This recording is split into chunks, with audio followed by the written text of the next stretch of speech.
साथियों नमस्ते। कैसे हैं आप सब लोग? मेरे शानदार जिंदाबाद जबरदस्त होंगे। वो जो 10,000 प्लस वैकेंसी इस बार आरआरबी में आनी ही है, मतलब इसमें कोई डाउट ही नहीं है, क्योंकि हर बार मैंने वैकेंसी का क्रम आपको पिछले वीडियोस में दिखाया था। तो उम्मीद ये भी है कि शायद 12,000 से भी ज़्यादा जाएं, पर 10,000 प्लस 100% रहेंगी। हालांकि वो स्टेट वाइज बटी हुई होती हैं। आप किस स्टेट से बिलोंग करते हो ये आपको पता ही है भाई, कि आपके स्टेट की कट ऑफ अलग अलग जाती है। हालांकि कोई भी बच्चा किसी भी स्टेट से फॉर्म भर सकता है, लेकिन अगर वो ऐसी लैंग्वेज है जो बच्चा नहीं बोलता, मान लीजिए कोई हिंदी भाषी तेलुगु में अगर भरेगा तो तेलुगु का एक अलग से टेस्ट पास करना पड़ेगा। लेकिन कोई यूपी का बच्चा एमपी का फॉर्म भरता है या एमपी में भरता है तो उसको कोई लैंग्वेज का टेस्ट पास नहीं करना। ठीक है? तो भाई इस तरह से मतलब आप क्रॉस स्टेट में भी फॉर्म भर पाओगे।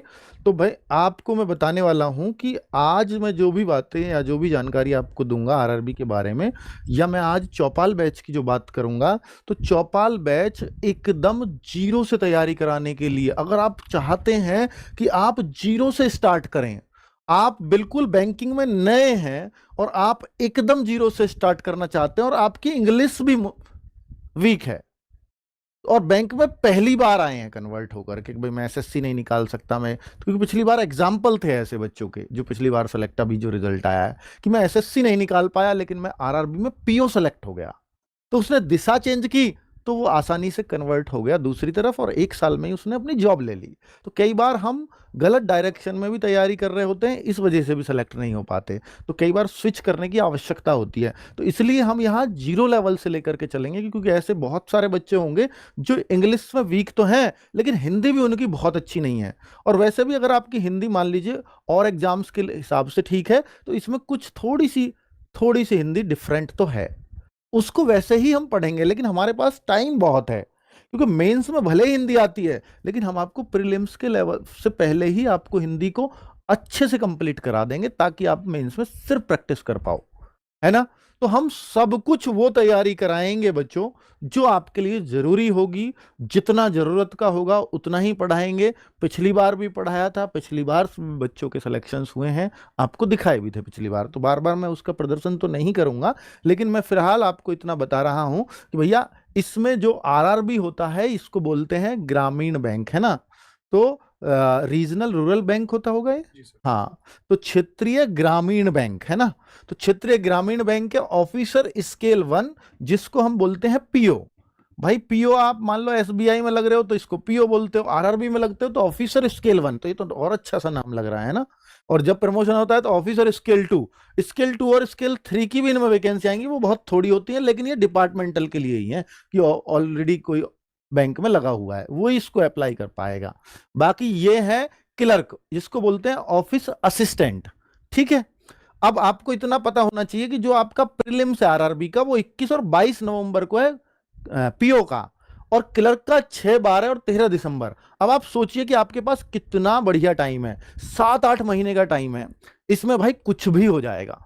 आप एकदम जीरो लेवल से भी आए हैं तो इसके लिए तैयार हो जाएंगे, इतना समय है। और इसलिए हम ये जो बैच ला रहे हैं वो इतना पहले लेकर के आ रहे हैं ताकि उन बच्चों का भी सिलेक्शन करवा पाए जो बच्चे उम्मीद छोड़े हुए होते हैं कि बैंक में मेहनत कितनी करनी पड़ेगी, अभी कितना सा टाइम बचा है, तो वो सारी समस्याएं खत्म हो जाएंगी अगर आप अभी से बैच में पढ़ाई शुरू करोगे। तो मैं बैच की डेट वगैरह भी बताऊंगा, साथ में ये भी बता देता हूं मेंस की डेट पहले से ही फिक्स है, और बैंक में हर डेट फिक्स होती है कि मेंस कब होगा, इंटरव्यू कब होगा, फाइनल मेरिट तक का भी फिक्स होता है कि इस दिन तक आपको नौकरी मिल जाएगी।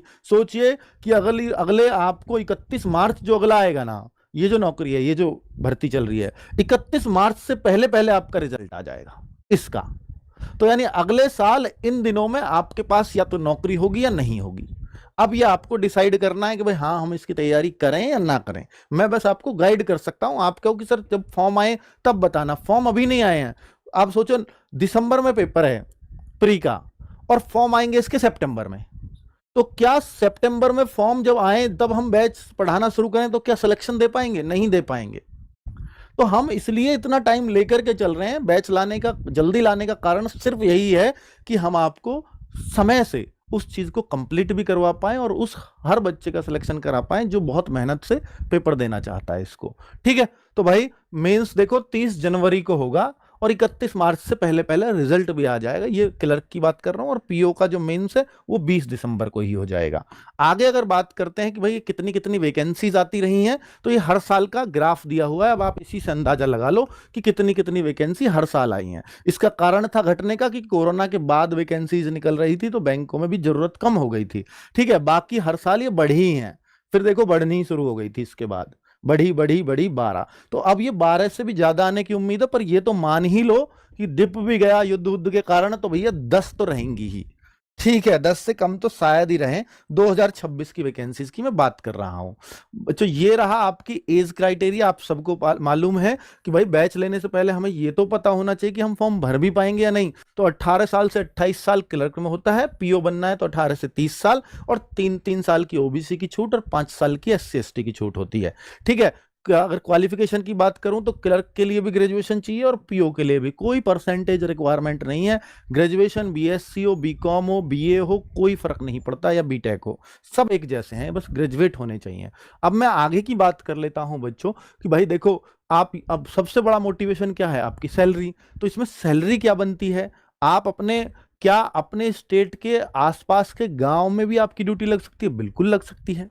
ठीक है, तो अगर हम देखें कि यहां 54,792 ग्रॉस सैलरी है और 45,805 अकाउंट में क्रेडिट होती है। अब अकाउंट वाली को सब जानते हैं, अब सोचता है डिडक्शन, भाई डिडक्शन जो है ना, ये भी तो आपके फ्यूचर के लिए ही है। तो सैलरी तो 54,000 है, और ये पहले वाले बच्चों के लिए है। मतलब आप ये समझिए कि जो नौकरी लगेगा उसकी ये सैलरी तुरंत बनेगी, उसके बाद तो ये बढ़ती रहती है, डीए वगैरह वगैरह बढ़ते रहते हैं। ये तो है क्लर्क की।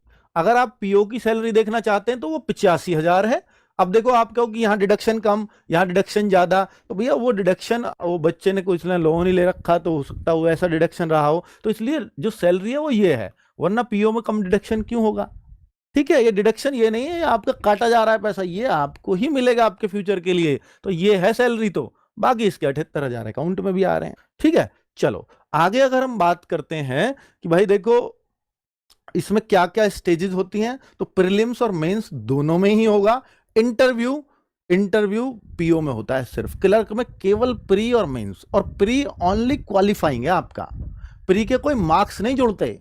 तो यानी जो क्लर्क की मेरिट बनेगी वो केवल और केवल मार्क्स पे, मेंस के मार्क्स पे बनती है, और जो इसकी पीओ की बनेगी वो मेंस के भी मार्क्स होते हैं, और थोड़ा सा रोल इंटरव्यू का भी रहता है। तो मेंस और इंटरव्यू का, इनका भी एक रेशो में एक नंबर निकलते हैं, तो इंटरव्यू का रोल उस रेशो की वजह से काफी कम हो जाता है। ठीक है, तो ये आपका इसकी बनती है। इंग्लिश और हिंदी तो आप सबको पता ही, भैया इंग्लिश लो या हिंदी, यहां पर एक चॉइस है आपके पास। ठीक है, और किसी में नहीं होती, केवल आरआरबी में होती है चॉइस, चाहे तो आप हिंदी पढ़ो चाहे तो आप इंग्लिश पढ़ो। आगे बात करते हैं कि भाई प्रीलिम्स में क्या क्या आता है, तो आपको मालूम होना चाहिए, रीजनिंग में भी 40 क्वेश्चन 40 मार्क्स होते हैं, मैथ्स में भी 40 क्वेश्चन 40 मार्क्स होते हैं। 25 मिनट में आपको रीजनिंग करनी होगी और 20 मिनट में आपको आपका मैथ्स करना होगा। तो 80 क्वेश्चन होते हैं, 80 ही मार्क्स होते हैं। और इसकी कट ऑफ भी भाई देखो, कुछ स्टेट्स की तो जरूर 68 70 और 67 भी जाती है, पर कुछ स्टेट की 73 74 तक भी चली जाती है, 73 74। तो वो आप कहो कि सर वो आसान है, आसान तो आता है पेपर, लेकिन मेन बात है कि 20 मिनट में आपको 40 क्वेश्चन करने हैं, तो टाइमिंग यहां इंपॉर्टेंट है। तो शॉर्ट्स तरीके जरूर सीखने होंगे। ठीक है, आगे अगर हम बात कर लेते हैं भैया ये क्लर्क और पीओ का मेंस की, तो आप कहो कि सर पीओ का भी है, हाँ क्लर्क और पीओ दोनों का प्रीलिम्स का पैटर्न एक जैसा है, बाकी क्वेश्चंस के लेवल में जरूर थोड़ा थोड़ा अंतर हो सकता है। अगर मैं बात करता हूं कि मेंस में, तो भाई मेंस में भी बिल्कुल पैटर्न एकदम सेम टू सेम, और सेक्शनल वाइज टाइमिंग है, और बाकी वेटेज सबका एक जैसा है, क्वेश्चंस के लेवल में जरूर अंतर होगा। तो 200 200 200 क्वेश्चन है, 200 मार्क्स हैं। वो बात अलग है कि मैथ का एक क्वेश्चन 1.25 मार्क्स का 1.25 का है, सेम रीजनिंग का भी 1.25 का है। वहीं पे अगर हम देखें कंप्यूटर का एक क्वेश्चन आधे मार्क्स का है, 40 क्वेश्चन है, 20 ही मार्क्स हैं। ठीक है, हिंदी आपकी या इंग्लिश आपकी 40 क्वेश्चन 40 मार्क्स, एक क्वेश्चन 1 मार्क का, और 30 मिनट ज्यादा ही दे रखे हैं ये। ठीक है, हिंदी के लिए इतना टाइम थोड़ी चाहिए, पर इसकी जो हिंदी है उसको थोड़ा समझना भी पड़ता है, इसलिए थोड़ा टाइम तो लगता है ना। क्या क्या है सर सिलेबस है, सर सिलेबस प्रीलिम्स का मैथ्स का ये रहा, और मेंस के कुछ टॉपिक एक्स्ट्रा पढ़ने पड़ेंगे, तो इनको क्यों ना प्रीलिम्स होने से पहले ही प्री मेंस के टॉपिक को अच्छे से कवर कर लिया जाए, है ना। ऐसे ही प्रीलिम्स और मेंस के टॉपिक्स आपके रीजनिंग में भी दे रखे हैं। कुछ आपने देखा होगा हिंदी, आपके उस हिंदी में ऐसा क्या टॉपिक है भाई? बहुत कुछ नहीं है, बहुत ही आसान आपके, और रस छंद अलंकार ये आपको देखने तक को भी नहीं मिल रहे इसमें, ठीक है। फिर भी ये हिंदी आपको थोड़ी समझने की आती है, क्योंकि ये आपके क्वेश्चंस फॉर्मेट जो बनता है वो थोड़े लंबे लंबे बनते हैं, पैराग्राफ टाइप बनते हैं, तो उनको हमें समझना होगा बस, ठीक है। फिर भी अगर आप ये देखो कि इस हिंदी में, इंग्लिश में तो 40 में से 35 करना बहुत मुश्किल होगा, लेकिन इस हिंदी में 40 में से 35 अगर आप चाहो तो किए जा सकते हैं, ठीक है। 30 से कम शायद ही कोई बच्चा जाएगा, तो अगर आप जीरो लेवल पे भी हो तो, और जितने अच्छे कर लोगे मेंस में जुड़ेंगे भाई ये तो मार्क्स, और मेंस में जो अच्छा करेगा उसका सिलेक्शन होगा, है ना। चलो आगे बात कर लेते हैं भाई इंग्लिश की। तो इंग्लिश भी सेम है, तो इंग्लिश और हिंदी में से ये आपको चूज करना है कि आप इंग्लिश पढ़ना चाहते हैं या हिंदी पढ़ना चाहते हैं। ये आपके जनरल अवेयरनेस के टॉपिक्स हैं जो केवल मेंस में ही आएगा। जीए पहले में तो केवल मैथ रीजनिंग है और कुछ है ही नहीं, क्वांट और रीजनिंग है। तो भैया जीए का ये आपको सिलेबस दे रखा है, तो यहाँ के टीचर्स आप सबको मालूम ही है। कंप्यूटर केवल मेंस का ही पार्ट है, ये रहा आपका। आगे अगर बात करते हैं कि भाई अब ये जो है सर सिलेबस भी हमने समझ लिया, तो हमें बैच कौन सा, चौपाल बैच है। क्लासेस आपकी 6 अप्रैल को चलने जा रही हैं। 26 मार्च आज से इस बैच में रजिस्ट्रेशन स्टार्ट हो रहे हैं। 999 इसकी ओरिजिनल प्राइस है, लेकिन जब तक डेमो नहीं चलेंगे, और डेमो कब तक चलेंगे, 6, 7, 8 3 दिन सभी क्लासेस यूट्यूब पर रहेंगी। और ऐसा नहीं है बढ़िया बढ़िया पढ़ाएंगे, पहले 3 दिन पहली 3 क्लास ही होंगी आपके सिलेबस की, ठीक है। तो 6, 7, 8 हर सब्जेक्ट की होंगी, तो आप ये डिसाइड कर पाओगे। एक क्लास से तो आप किसी टीचर को जज नहीं कर सकते, लेकिन 3 लगातार क्लासेस से आप टीचर को जज कर पाओगे कि मैं इनसे सीख भी पाऊंगा या नहीं सीख पाऊंगा। तो आप 8 तारीख तक ये कूपन कोड यूज करके RRB 30, तब तक ये बैच मात्र 699 में ले सकते हो। उसके बाद 9 तारीख से जब क्लास केवल ऐप में ही चलेंगी, तब से बैच 999 में, यानी अपने ओरिजिनल प्राइस में आ जाएगा, ठीक है। तो अब आपको ये बिल्कुल क्लैरिटी होनी चाहिए, क्या सारी क्लासेस लाइव तो रहेंगी ही, उसके बाद रिकॉर्डेड फॉर्म में आप कितनी भी बार देखो, हैंड रिटन नोट्स PDF आपको हर क्लास के मिलेंगे, ठीक है। वर्कशीट मैथ रीजनिंग में जरूरत होती है तो वहां बिल्कुल वर्कशीट में मिलती है कि क्वेश्चंस प्रैक्टिस आपकी हो जाए, है ना। और मॉक टेस्ट, हम इस बार मॉक टेस्ट पे बहुत जबरदस्त काम करने वाले हैं। हर संडे आपको मॉक टेस्ट भी दिया जाएगा ताकि आप अपने आप को चेक भी कर पाएं, ठीक है। 30% ऑफ किसी भी बैच पे नहीं देते हम, सिर्फ बैंकिंग में देते हैं, बाकी 20% ऑफ ही होता है। तो भाई ये आप लोगों के लिए है, और आपको जो ठीक लगता है वैसा आप डिसीजन लीजिए। आपको लगता है कि हाँ RWA से आपका सिलेक्शन हो सकता है, RWA की टीम मेहनती है, RWA अगर फ्री में भी कोई बात बोली है तो उसको फ्री में भी पूरा बात